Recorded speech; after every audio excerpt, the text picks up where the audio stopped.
Alice allait toujours à l'école en retard. Son maître, M. Mark, la punissait tous les jours.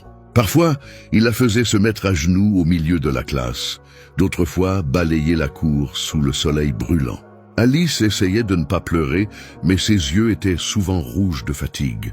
À peine assise à sa table, elle commençait à dormir, sa tête tombant doucement sur son cahier. Les autres enfants la regardaient en chuchotant. Encore Alice, toujours en retard. Elle ne fait jamais attention. Chaque jour était un défi. Les rires des autres enfants semblaient parfois résonner plus fort contre son épuisement. Elle entendait leurs murmures et leurs jugements, mais n'osait rien dire. Même les punitions de M. Mark ne la surprenaient plus. Elle s'y attendait, comme à un mauvais nuage qui plane toujours au-dessus d'elle.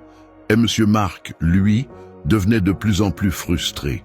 Il voyait cette petite fille arriver en retard, s'endormir sur sa table et se demandait ce qui ne tournait pas rond. Pourquoi est-elle toujours en retard? Pourquoi ne peut-elle pas suivre les règles comme les autres enfants, se disait-il. Et chaque matin, il se répétait que la discipline était la seule solution. Les jours passaient et Alice semblait s'effacer un peu plus chaque fois que le maître la punissait. Pourtant, malgré sa fatigue et les humiliations, elle essayait toujours de sourire aux rares amis qui lui adressaient un mot gentil. Elle participait timidement quand elle pouvait, gardant ses pensées et ses luttes pour elle. Un après-midi, M. Mark rentrait chez lui en traversant les rues de l'école. Il prit un chemin qu'il n'empruntait pas souvent et au coin d'une rue, il la vit. Alice était là, debout sur le trottoir, toute seule. Ses mains tremblaient légèrement et elle tenait un petit sac qu'elle avait apparemment chargé de quelque chose. Elle s'adressait aux passants avec un sourire timide, répétant calmement les mêmes mots. Le cœur de M. Mark se serra. Il observa la fillette pendant quelques instants, incapable de détourner les yeux. Il réalisa que la fatigue, la tristesse et la force qui émanaient de cette petite fille ne pouvaient pas s'expliquer simplement par de la paresse.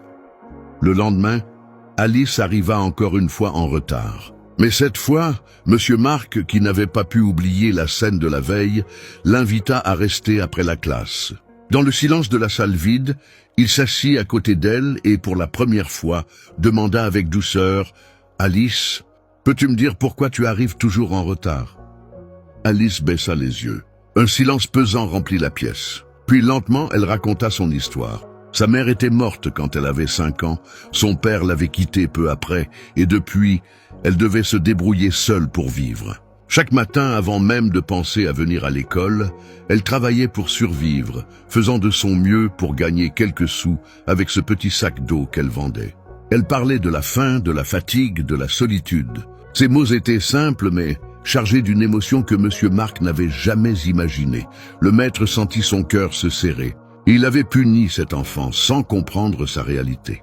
Une honte profonde l'envahit et il sut qu'il devait changer. « Alice, je suis désolé. Je n'avais aucune idée, dit-il doucement. Et dans ce moment, il comprit enfin la leçon.